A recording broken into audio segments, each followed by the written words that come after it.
Welcome to the Fabulous 413. I'm Khalees Smith. And I'm Monte Belmonte. Later in the show, what's the over-under on another government shutdown happening in the next couple of weeks? I don't like these odds. Yeah, I don't like them either, but we'll hear what Congressman Jim McGovern has to say about it coming up. And is there an ethical and environmentally friendly way to remain an omnivore? Hetty Bell Farm in Warwick thinks so, and we'll hear what they have to say on our local hero spotlight on the way. But first, we hit the water. The mayor's going to kick off the races at 8 a.m. Saturday, September 23rd, Paper City Regatta. It's also my favorite kind of cheese to make baked ziti with. Paper City. Regatta? No. Yeah. Regatta cheese? Come on. It's best to let it just sit there, and then he has to stew in it and think about what he's done. When you think about the river in Holyoke, think about power. And so one of the really great innovations in Holyoke is the power canals and the hydroelectric dam. And so rivers have a tremendous amount of power. In terms of Holyoke, it generates electricity, but they also have power for people, like the power of the river to transform people, right? And so Jim, he's transformed, right? He's in a wheelchair and he gets on the river and he flies, right? And so the ability for rivers to power our hearts, our souls, and not just create electricity in Holyoke, that's really special. We're standing on a dock in Holyoke, in the river, and I'm with Andy Fisk, who is the former head of the Connecticut River Conservancy, and for many years on my previous radio show, we got in all sorts of river-related adventures, from everything from water skiing to preparing sea lamprey as a delicacy. We went hunting for sea lamprey, remember? We found them in the river. To find them in the river. First of all, Andy Fisk, what's your new role in regards to rivers? I'm really excited. I'm now working with American Rivers, a national nonprofit that protects rivers from the headwater streams all the way across the country down to cities around the country. And you're a Holyoke resident, so this is right in your backyard. We're at Jones Ferry in Holyoke, and the city of Holyoke has made tremendous investments in the river here. It's the river access facility, and we're standing on the docks that allow people to swim, paddle, and row in the Connecticut River. And we're going to row in one of these barges here because this coming weekend is the Paper City Regatta. Khalees and I, do you do a lot of rowing, Khalees? I like rowing. I haven't done it in years. Yeah. I rowed a dinghy once in a while when I was a kid, and that's about it. Quit playing with your dinghy. It's great because I see people of all different abilities and ages that are getting ready to row with us today, and also different professions, including the mayor of Holyoke, Joshua Garcia. Have you rowed out here before, Mayor Joshua? I've rowed a few times, many years ago. Yeah. What does this place mean for you and the city here in Holyoke? The river is an incredible asset that we have access to, and I remember when I was a kid being a participant of youth programs coming down here and being able to access the river. Being able to have this in our backyard, right along the edges of our city, is absolutely incredible. Is this training for the Paper City Regatta this weekend? Yeah, right. We'll launch the Mayor's Cup. I like that. Cup. I challenge all the other mayors. You hear that, Nicole LaChapelle? Does she have to fight if she's on her way out? Yeah, she's from Holyoke originally, so she should come. She's a Holyoker. What are your names? Susan Marciniak, Where are you from? Holyoke. And tell me about your relationship to Holyoke Road. I've been here for 11 years now. It's wonderful. Yeah? How often do you come out here and row?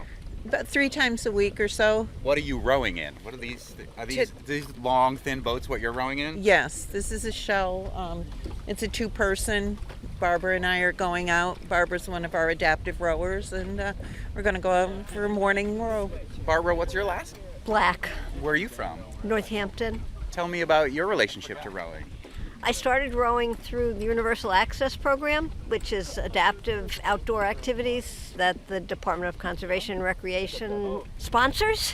And I started rowing with Stephanie. I have never stopped since. That was about 20 years ago. When people hear the words adaptive rowing, what does that mean?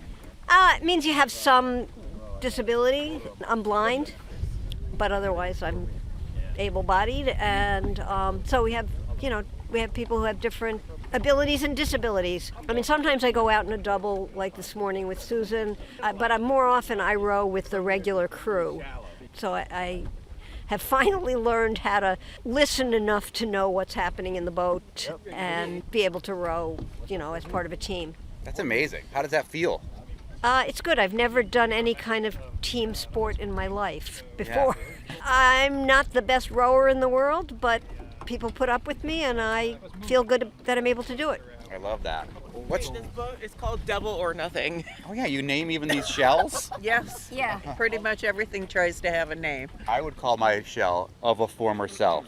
Oh, that's a good one. What's your name? My name's John Hooks Davis. I've been rowing here since, 2013. And you've got the Holyoke Rose regalia on here. Not regatta, but regalia. Left behind by some previous person named John. So that's perfect. Are you official here at Holyoke Rose? Like, is this your profession, or are you here just for I fun? am now, darn it. Yeah.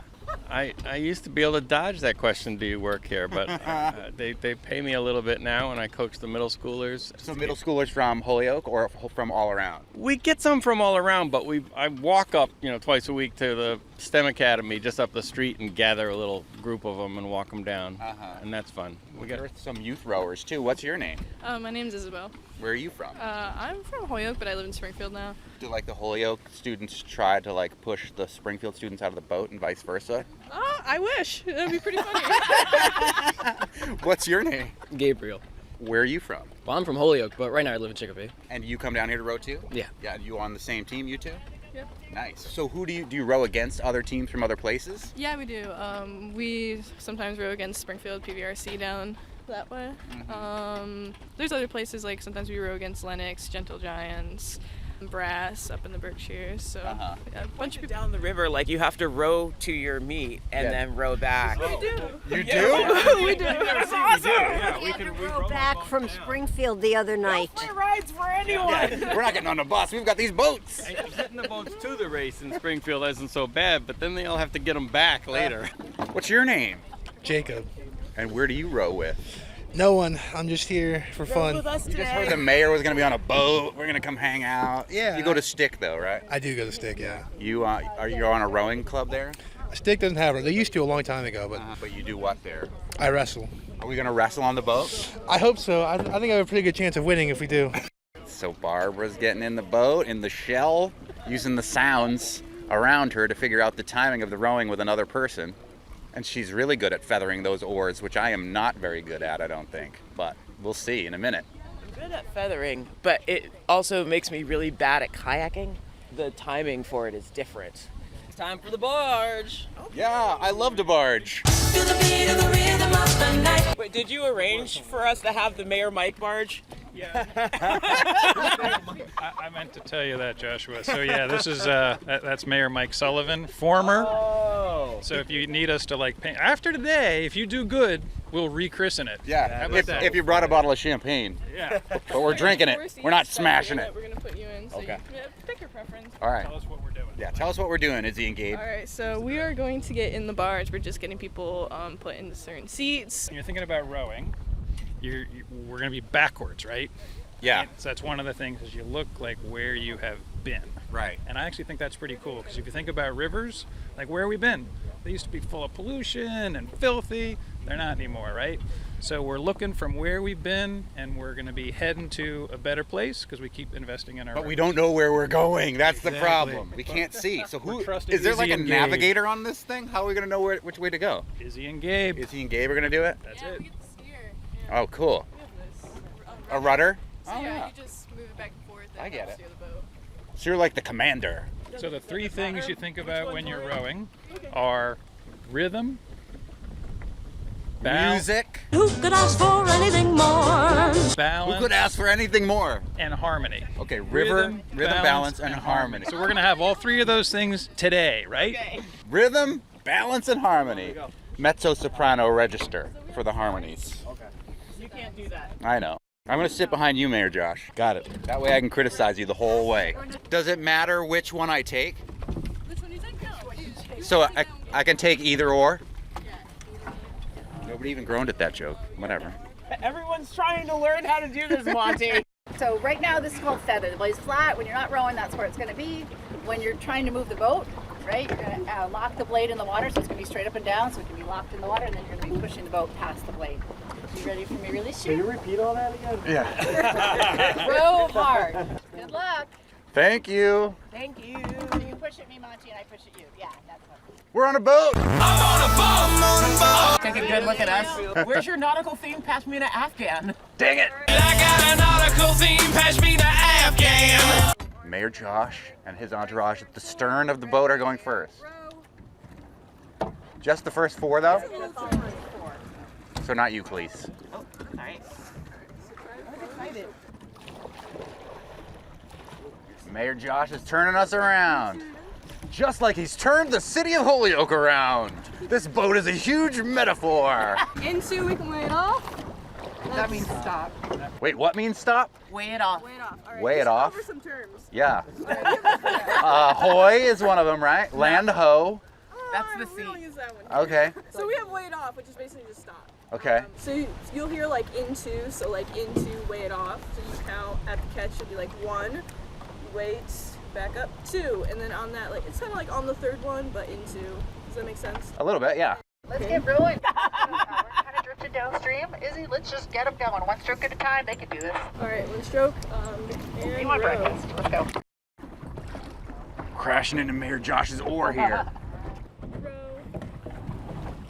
So that motion of getting your blade into the water, that little plop it makes, that is called the catch. So row and catch. There's always a catch. Row. I think we're moving.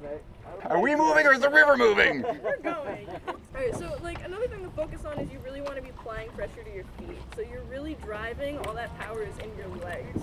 So let's sit ready at the finish, 2 continuous strokes and then a pause. Ready and row. That's 1 and 2. Pausing. How does everything feel? Let's do a kick-up. Feeling that rhythm, balance, and harmony. I'm feeling the rhythm, balance, and harmony, Andy. Sing it. No, my knees are in the way. Row, row, row your boat gently down. Oh, sorry. You know you guys are doing very well for first-timers, for a boatload of first-timers. Thank you. We appreciate your pity. So Monte, you don't want to turn it feather until you're really done driving. There's no pressure on it. I just like the feather, all right? And Monte, with it up in the air now, just feel how the oar really likes to be either in this position or that position. If you work too hard at thinking about where the angle is, you're going to get in the way. You really want to pry You want that. to drop your right shoulder and lean in. You want to embrace the work rather than getting away from the work. Embrace it. Am I the only one doing things wrong on this boat? This is for radio. They have to engage with you. I'm not an idiot. Yeah, the mayor's making me make these mistakes. Oh, wow. So remember not to stand on your seat when you get out. Stephanie Moore. And what do you do here? I'm the director of Holyoke Rose. You were the one who was yelling at me from a megaphone about get better at this project. I'm the one who yells and doesn't row, right? Me too. I got yelled at also. Yeah, you yeah, got I yelled at you too. Yeah, that's my job. Your tips were helpful, and I was trying to keep them in mind while trying to also control my body. I told you you're supposed to feel stupid the first day. So, no, I so feel perfect. like I accomplished Mission that. accomplished, yes. Tell us a little bit about the regatta. So Saturday, September 23rd, it starts at 9 o'clock. We have quite an array of rowers coming. We have a group of adaptive rowers from CRI, about 10 of them. We have our own adaptive rowers. This is the first year that we had a really large group of adaptive rowers, so that's exciting. And then we have a lot of high school kids coming from Connecticut and Massachusetts. And then, of course, we have all our adults. This is a big event for our adults. We have a lot of adults, and this is our chance to show off what we can do. If people want to learn more about getting involved in rowing and coming down here to Jones Ferry to Holyoke Rose, what should they do? Like, what kind of programs are available to the public? So we still have Monday, Wednesday night drop-in sculling. So beginners can come 5:30 at night on Monday and Wednesdays for at least another 4 weeks while the weather's nice. And we'll throw you in a boat with pontoons and some instruction, and we'll keep you safe, and you'll figure it out. You get yelled at a little bit from a megaphone from another boat, and you feel good about yourself when you're all done. I'd be happy to yell at you. I can see why people do this on rowing machines in their house as exercise, because it feels really good. But the rhythm of doing it with people in the water is so much fun. When you hit that, the couple times we hit that little stride, it felt really good. Yeah, that's it. And you even just got a hint in the barge, but it's when you out there with a crew and you suddenly get in sync and your power just gets amplified. And it's like, oh, whoa, that's the charge for me at least. Okay, this is cool. Now we just are a powerful unit. Yeah, I love it. How was your row, Barbara? Windy, but good. How about you? It was great for a first time. Those oars are very large. Yeah, they were. How do you feel, Mayor Joshua, after rowing out there with us? I feel all right. Yeah? You gonna feel it tonight? I sure am. Are you gonna come out to the Paper City Regatta? Yes, I'll stop in, welcome everybody to the city. It's always a beautiful time here in the city when regatta's happening. Beautiful. How many boats do you usually have come to the regatta? Do you have any idea? It's about 60 or 80, and we Wow. get people from New York, Vermont, New Hampshire, Massachusetts, Connecticut. Yeah, so and it they're starts here at Jones Ferry. It does. Yeah. It does. Launch here. The racing starts 4 kilometers down, so they finish here. So we get to see the finish. Oh, that's great. If people just kind of want to watch boats on the water, because that's what watching a regatta is, there's some nice spots along the bike path in Chicopee, and there's parking at the Chicopee boat launch for the bike path. So that's a really good place for just sort of, if you're curious, that's great. The lot gets very crowded with the racers. As a crew, we've got one really big decision. One of the awesome traditions in rowing is that when you win, and I don't know, Stephanie, did we win today? So when you win, your coxswain. What now? Izzy, we get to throw her in the river. What? Right? So what do we say? Izzy in the river? No, it's cold. Too cold. All right. You're not dressed for the river. You were an excellent But we have coach. thrown you in, right? I have been thrown in. She's an awesome coxswain. We have won some arms races and legs she's gotten wet. flung straight in the river. It's like pouring a bucket of Gatorade over your coach after you win a football game or something. Exactly. Kinda. Izzy, you were a great coach. Thanks for showing us all how to do that. Thank you for coming. I feel like we should also mention that the prize for the regatta is pies. Oh, I didn't even know that. Yeah, you win pies. Oh, wow. Maybe we should go out there and compete now that we're professional. We would definitely not win those pies, No. but it's definitely incentive. Yeah, but if we had the music of DeBarge to inspire us on our barge, one never knows. It would still show up late. Later in the show, we'll tell you a way you can support your rivers happening this weekend, a pitch for pitching in on this weekend's Source to Sea cleanup. We've also got a local hero spotlight on a farm trying to do right by its animals before we eat them. Is there an ethical way to be an omnivore? We'll talk with Hetty Bell Farm in Warwick, Mass. And next up, McGoverning with McGovern, we'll talk about the speaker insurrection, the looming government shutdown, and the congressional dress code. All of these are terrifying, but you're listening to the Fabulous 413 on NEPM. Time for our weekly check-in with U.S. Congressman from the 2nd Congressional District of Massachusetts, Worcester's Jim McGovern, a weekly segment we call McGoverning with McGovern. You can send your questions for the Congressman to the show here at the Fab413 at nepm.org. Several listeners weighing in with essentially the same question that has to do with the chaos in the House of Representatives, specifically with the Republican Party, and an insurrection against their speaker, Kevin McCarthy, led in no small part by Matt Gaetz. And it seems like and you have tweeted this, the MAGA plan to shut down the government, impeach Joe Biden, and oust Kevin McCarthy, all for their own power, nothing for everyday Americans. That was a tweet from Congressman McGovern, whom we're speaking to. Is this government shutdown inevitable at this point? You're staying longer in D.C. than you were planning. Is this something we should all be bracing for?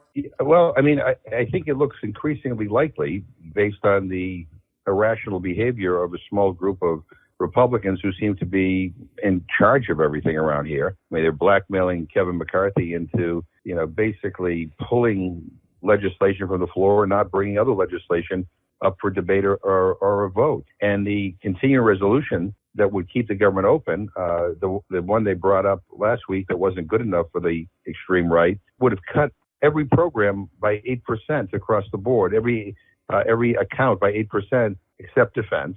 And some programs like WIC would be cut, Head Start would be cut, but some programs like LIHEAP would be cut by 65%. And what these right-wingers said is, that's not deep enough. We need to go deeper. I mean, this is insane. So now they're, in their back room trying to come up with a more extreme plan. That's not going anywhere in the Senate, and that certainly wouldn't be signed by President Biden. What they ought to be doing right now is sitting down and talking to everybody, not just Democrats, but Senate Republicans. What is it that we can agree on to keep the government running? And what is it that we can, agree on that will be the basis of a long-term funding bill? And for whatever reason, they don't seem like they're interested in doing that. And so that's troublesome. But we're staying here. Nothing is inevitable. I mean, this can be avoided if rational heads prevail. But the clowns are running the circus here. And I've never quite seen a situation like we're witnessing right now where we have Republicans getting up and cheering on a shutdown. So what? Shut the government down. Who cares? And we're trying to give them a little history lesson that when the government shuts down, people get hurt. And by the way, if you're worried about the deficit and the debt, it's costly. The last shutdown cost us billions of dollars. So people ought to get with it. And hopefully this weekend we'll make some progress. But right now they seem to be going in the wrong direction. more extreme, more to the far right, which, quite frankly, I think makes a lot of Republicans who are from moderate districts feel uncomfortable. There seems to be, according to Politico, a small group of centrist Democrats that are secretly working with McCarthy and whoever he still has as allies in the Republican Party that would maintain his speakership but would also create a deal to fund the government. Are you aware of that? Are you part of this centrist cabal trying to keep the government open? Yeah, I know there's lots of conversations going on behind the scenes, but here's the problem. The problem is that the small group, of Republican renegades, the QAnon clown caucus, I call them, are basically saying to McCarthy, you either do what we say or we're going to vote to oust you.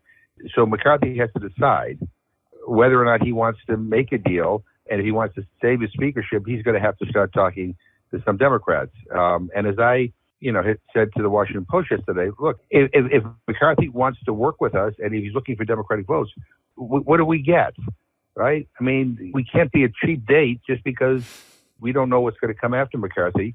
The bottom line is, will you work with us to come up with budgets that maybe not everything we want, but actually protect some of our things that we value? There has to be a give and take and all of that. But understand this. I think that would mean McCarthy at best could be speaker for the rest of this term because, these guys, they have the votes right now to be able to oust him. All they need is 5 votes. I think they probably have about 17 or 20 votes that would vote right now to remove the speaker. The problem for them is they don't know who they would replace him with, who could get the votes to replace him. So they could remove him with a small amount of votes because this is the deal they cobbled together. But then if they were to vote for a new speaker, it would have to be a vote of the whole House? We have the vote of the whole House, and the question is, do they have the votes for anybody else? Right. But in some kind of twisted way, for those Freedom Caucus people, this is kind of the best of all worlds. They can toy with McCarthy, they can threaten him, and they can bully him. They get a lot of attention. And by the way, they're raising millions and millions and millions of dollars online. It is insane. So this is a fundraising juggernaut for the extreme right wing, and they are taking full advantage of it. And so they can continue to taunt McCarthy and not be responsible for anything. And look, this is all because Kevin McCarthy gave everything to them. And this is basically, the result of that. This is the weakest speakership, I think, in history. And he made it that way. One of the main reasons, or one of the main players in why it's so weak, is Representative Matt Gaetz. But you, Congressman, are being lauded by none other than Amnesty International for working with Gaetz. And they tweeted out, thank you, Representative McGovern, for explaining why the U.S. should never send or support the use of cluster munitions, and supporting the amendments co-sponsored by Democrat Representative Sarah Jacobs and Representative Matt Gaetz to end their transfer by the U.S. government. Meanwhile, Ukrainian President Zelensky was at the UN this week. The Biden administration looking for more money in Ukraine. Is there becoming more of a centrist consensus in Congress, even with some Democrats, in response to the war in Ukraine? Is there a pushback from your caucus, from the Democrats, in what seems like limitless funds to support the war, or is that essentially still a partisan issue? Look, the thing you just mentioned, the amendment that I'm supporting with Sarah Jacobs and Matt Gaetz, it really is basically what would prohibit the sale of cluster munitions to Ukraine or to any other country in the world. And I believe the cluster munitions should be banned, and we should sign an international treaty saying that we will never use them. These weapons not only cause great damage to civilian populations when they're used, but when they drop, little bomblets go all over the place, and sometimes they're there for years. And people stumble upon them, children stumble upon them. They're a particularly cruel weapon. And so I've been angry with the Biden administration for even thinking to give them to Ukraine, and now they are doing that. We need to stop that. And this is not just about Ukraine; it's about every other country in the world. We should not be selling these or providing these kinds of weapons. Period. Look, the issue in Ukraine is you have some people say walk away, okay, and then what happens? Putin takes over, and then what? Is that it? Nobody believes that's it. Certainly the countries around Ukraine don't believe that's it. So we need to figure out a way to bring this conflict to an end. Our European allies are stepping up quite significantly in providing assistance to Ukraine. I hate wars. We all hate wars. We want these wars to end. We got to figure out ways to do that. But just walking away and saying, Vladimir, you do whatever you want, I'm not comfortable with that option, quite frankly. So that's kind of where I am. Yesterday on the show, we had a union member from SAG-AFTRA. There is going to be a rally in your district in Northampton this evening in support of the SAG-AFTRA actors strike. Meanwhile, you've got the UAW, the United Auto Workers, on strike. President Biden is being upended, as being an end around perhaps by the Trump campaign for president, as he's going to be going to Detroit. And it seems like some Democrats are worried that he's being outmaneuvered campaign-wise with this support of labor by the Trump campaign. What's your take on the president's strategy in response to these unions on strike? First of all, I heard on the news today, and maybe let's hope it's true, that there may be a deal in the making on the SAG-AFTRA strike. So we'll see how that progresses today. And, you know, on the UAW strike, I'm with the workers, and President Biden's with the workers. I mean, this is, the management gets a 40% raise, and these workers get virtually nothing. I mean, these are the people who are responsible for the profits for these auto manufacturers. So they deserve more respect than they're getting. And as far as Trump going to do whatever he's going to do with you, I mean, look, to be honest with you, if you're a member of a union and you think that Donald Trump is a good alternative, then you're not paying attention.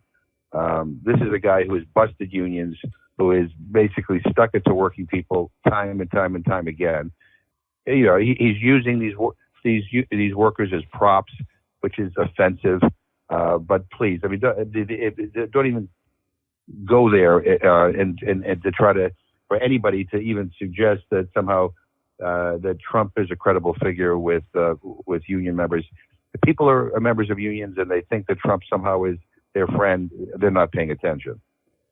Massachusetts Democrats are going to be meeting this Saturday. It looks like you're not going to be able to go to this at the Tsongas Center in Lowell to adopt a party agenda or a platform for the Massachusetts Democratic Party. Any interesting races or places in Massachusetts with your party that you're watching in this sort of off-season election year?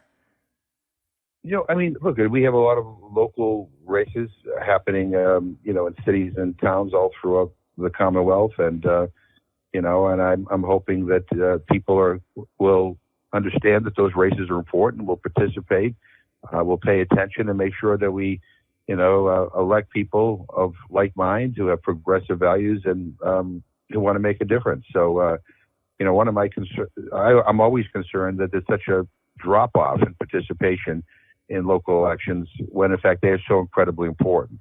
You know, who's your city councilor, who's your mayor, who's on the select board, who's on the school committee. Those are incredibly important races. And it's good that people turn out in national elections. That's very, very important. But these local elections are important too. So everybody should make sure that they vote. Yeah, we're going to hopefully talk to a lot of at least the mayoral candidates in the 413 up for mayor now that most of the preliminaries are over. Last question. I know this is mostly happening in the Senate, but I'm assuming it could affect your chamber as well. Dress codes. We've got all this new debate about what is appropriate dress wear in the halls of Congress. You've even got Senator Fetterman saying he would wear a suit if the House of Representatives could get their act together. Is there any scuttlebutt in talking about changing the rules in regards to dress code in the House of Representatives while the Senate is thinking about relaxing the dress code? Yeah, I mean, you know, I don't care what people wear. I mean, but you know, and it's amazing to me that it is such a big deal in the United States Senate. I mean, again, we all ought to be focused on making sure the government works and don't shut the government down. I mean, I wish the passion that I've heard from some of these senators, objecting to the way, Senator Fetterman dresses. I wish that passion were directed toward helping the public and helping make sure that people, don't have to deal with a government shutdown. But and I would say I'm not a fashion plate, so I should not. I have no right to comment on people's attire. But do you think that we could loosen up some of the folks if they didn't have their necks in a tie all the time? If they could loosen up a little bit? Yeah, I think they need more than that to loosen up.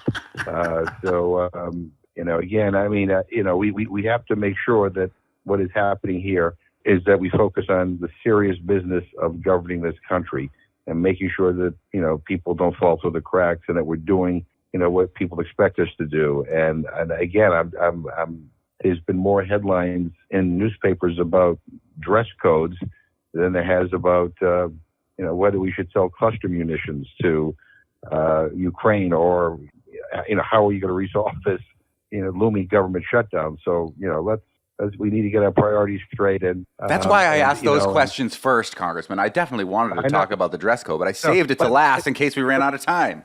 Right, but good advice to Republicans concerned about dress code. Take the job seriously. Don't take yourself seriously. And get fashion help. I mean, come on. It's easy to look good. Get a suit that fits you. It makes a big difference.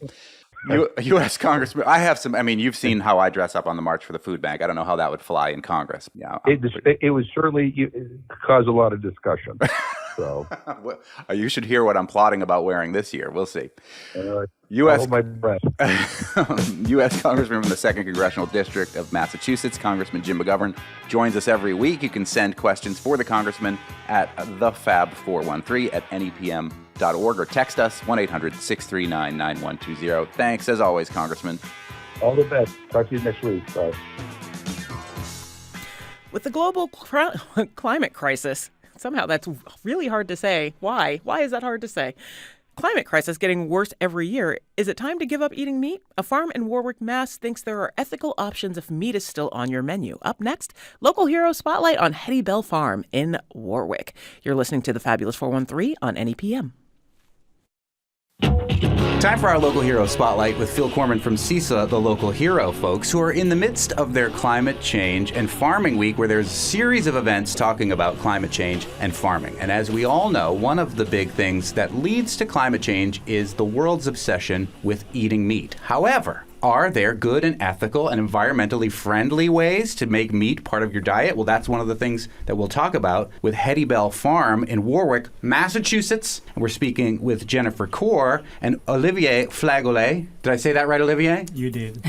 Trying my best to do French as best as I can. But tell us what you're growing at Hetty Bell Farm, or raising at Hetty Bell Farm in Warwick. So we are raising a variety of livestock such as beef, lamb, pork, chickens, and ducks, some turkeys. How much space are these animals growing on?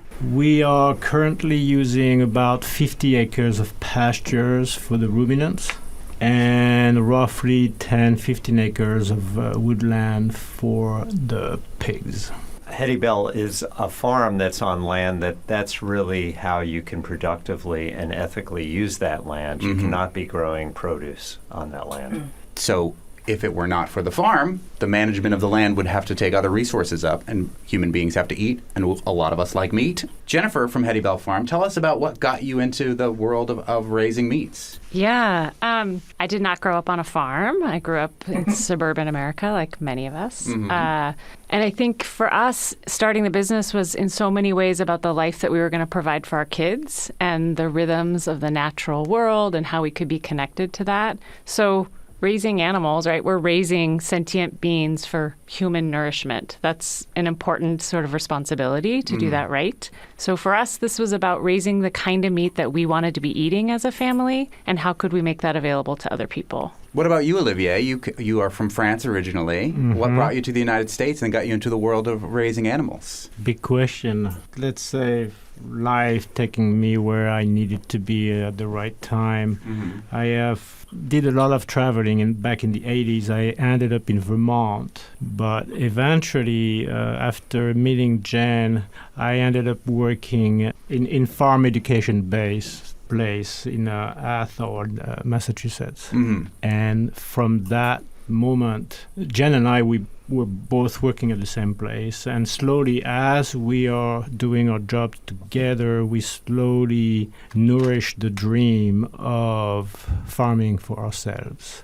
And it just happened that we had moved to Warwick, and that we realized a lot of land was available to us. And it's worth noting that we are partially achieving Khalees's dream of focusing on Franklin County towns that are not in the fabulous 413, but are in the fabulous 978, including Warwick, Massachusetts. One thing that we've encountered with farms that are doing meat is the issue of processing. Have you seen that it's an issue for you, and where do you get yours done? Yeah, so we use Adams Farm, and we're pretty fortunate that Adams is in Athol, so it's very close for us, and we center in every way possible animal welfare in our entire farm and kind of operation. And so that transport from the farm to the processing facility is a source of stress for livestock. So we feel really grateful that we have a place that's within 10, 12 minutes from the farm. So that stress is reduced pretty dramatically. And we have had a long time relationships with the folks there at Adams and feel really pleased with the quality of what we get and with that partnership.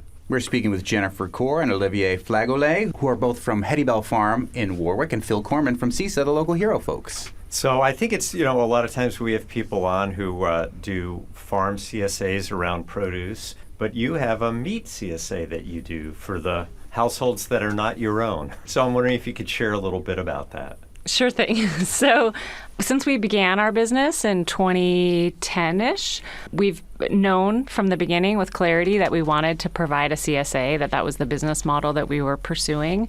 And part of that is around being in community with other families. So we have about 175 members.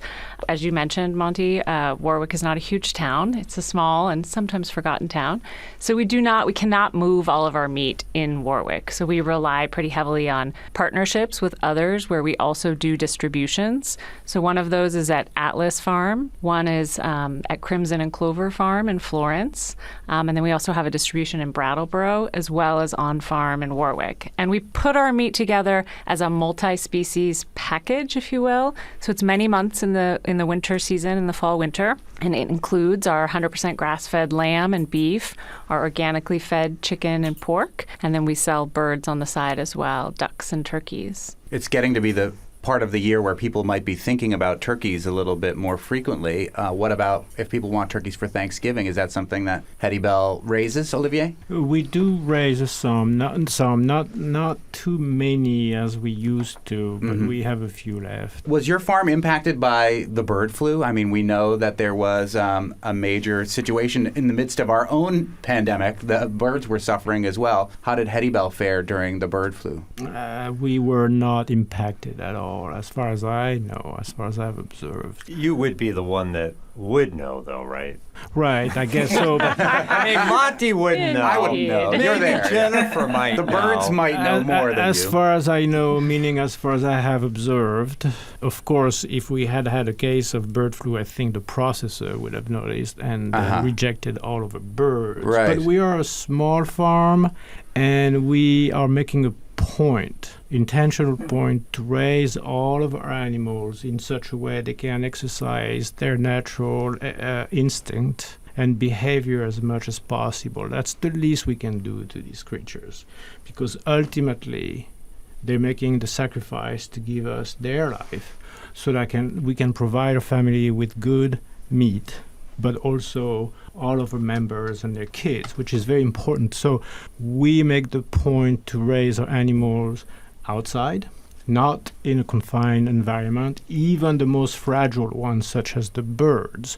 So our chickens live outside pretty much all the time. We have losses, of course, from predators like hawks mostly, but we weigh this into the balance and we think it's worth it. Is it a reason why we did not get affected by the bird flu? It's possible. If so, then good for us. Yeah. Speaking with Heddybell Farm in Warwick, Jennifer and Olivier, and Phil Corman from CISA. Jennifer and Olivier, you were mentioning that you used to think of yourselves as grass farmers, but now you're actually thinking more about the soil and the water. So could you walk us through that? Yeah, I think it's as simple as thinking about the fullness of the resources that we both rely on and impact. So Warwick sits at the very top of a watershed. So the choices that we make with our livestock there, they impact everybody downstream from us. And it's something that we're quite conscious of. And then I would also just say, as we think about meat and climate and the resources that we rely on to raise the food that we depend on, I think livestock often get demonized in this narrative as we sort of collectively think about this challenge of the climate crisis that we're in, right? But what we don't think about is the biogenic carbon cycle and sort of the cyclical nature and where livestock fit into that. So we all learned in 8th grade, maybe 7th grade, about photosynthesis, right? So there's carbon in the atmosphere. Plants uptake that carbon and they turn it into vegetative matter that grazing ruminants need to eat. So they eat that, and then in the course of their digestive process, they poop and they pee and they burp just like us. And so I know that urine and that Monte's manure. so disappointed to talk about poop and pee right now. I know. It's important. It's cycling, but it's the burps that get really demonized, right? It's that methane. And yes, methane is a really potent greenhouse gas. That is real, and that is a part of livestock farming. But I think it's important to realize that methane's in the atmosphere for like maybe 12 years, and then it converts back into CO2, and then those same plants take that up again. So if we thought about like the global herd of animals on the planet, if that were to stay the same size, we wouldn't actually be increasing carbon in the atmosphere. This is a very different, a very cyclical process that is not related to the burning of fossil fuels, where we're actually extracting carbon and then releasing new atmospheric carbon. So I think that when we think about sort of what are those resources, how are livestock engaged in managing those resources on a cycle, there's a place for grazing animals. There are partners in helping us manage this land for water quality, for soil building, and for plant management. But if it were to scale up to a huge level, that's when it starts to become even more problematic? Yes, you mentioned the word huge. We're not huge. Right. We're small, intentionally small, and we are going to remain small. We have a relationship with the natural world. We need to be able to maintain that relationship, to maintain the balance between what we take and what we give back. It gives us time to raise our animals as humanly as possible in order to offer all of our members the cleanest, purest meat we can possibly offer. Your process is so interesting, especially since this is a traditional like raising method in France, and you have a thing on your website about how you're not labeled organic, which I know is a common thing around here, but would you mind talking a little bit about what you're actually doing, which definitely is organic, versus this label that we put on a lot of things for farms much larger than yours who may not actually be contributing to the environment in the way that you are? Yeah, we had chosen early on not to pursue organic certification just because of our scale and because we sell 100% of our product directly to customers. So we have this relationship. Our farm is very open. Our members come to the farm. We can talk to them about our practices. We can talk to them about the grain that we feed when we do feed grain, which is just to the pigs and the poultry. We have thought about certification recently only because it is an easier story to tell when you're communicating to people in a wholesale environment. But honestly, for us, we manage all of our grassland organically. We're only applying our own manure and organic wood ash.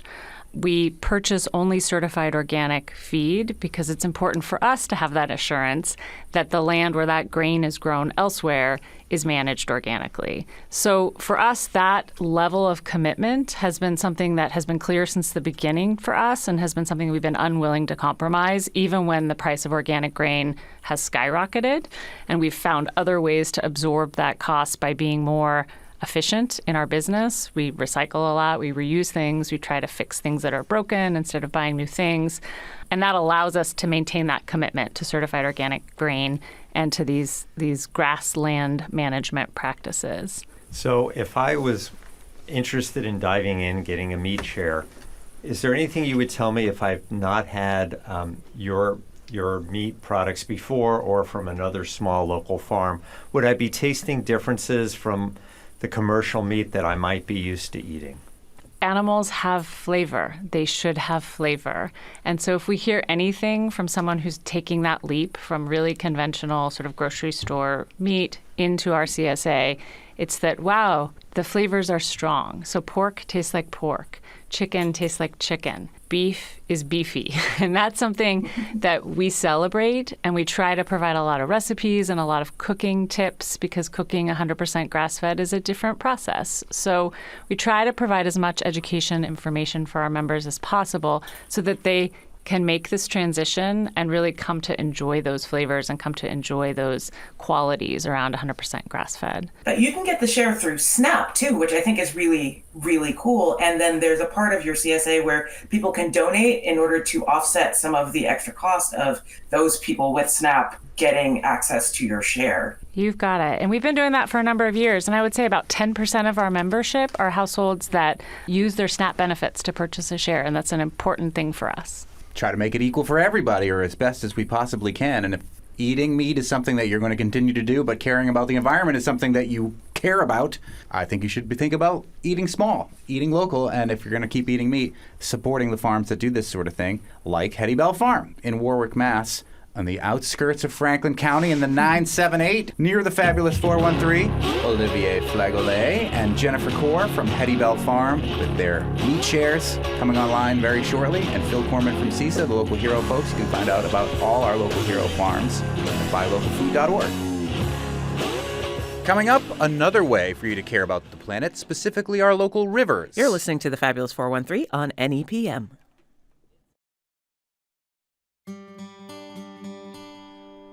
Welcome back to the Fabulous 413. I'm Monte Belmonte. And I'm Clee Smith. When we were talking earlier in the show about the Paper City Regatta and got off of a boat on the Connecticut River, I mentioned that this weekend is a way to get involved in the river without being on a boat. It's the Source to Sea Cleanup. It's the 27th annual coordinated volunteer effort up and down the entirety of the Connecticut River watershed, which starts in Pittsburgh, which most people don't know, but not Pennsylvania, Pittsburgh, New Hampshire, and goes all the way down to Long Island Sound, but cuts right through the Fabulous 413. And there are 127 registered locations up and down the Connecticut River where if you wanted to volunteer to haul trash out of the river, you have plenty of opportunities to do it. Indeed. I've done this probably, let's see, my son Enzo is 16. Mm-hmm.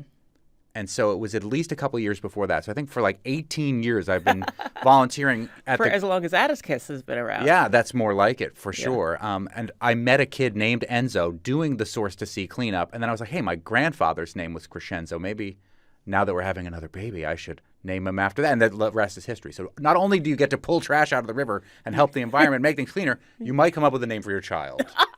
And I would do it. That's the correlation.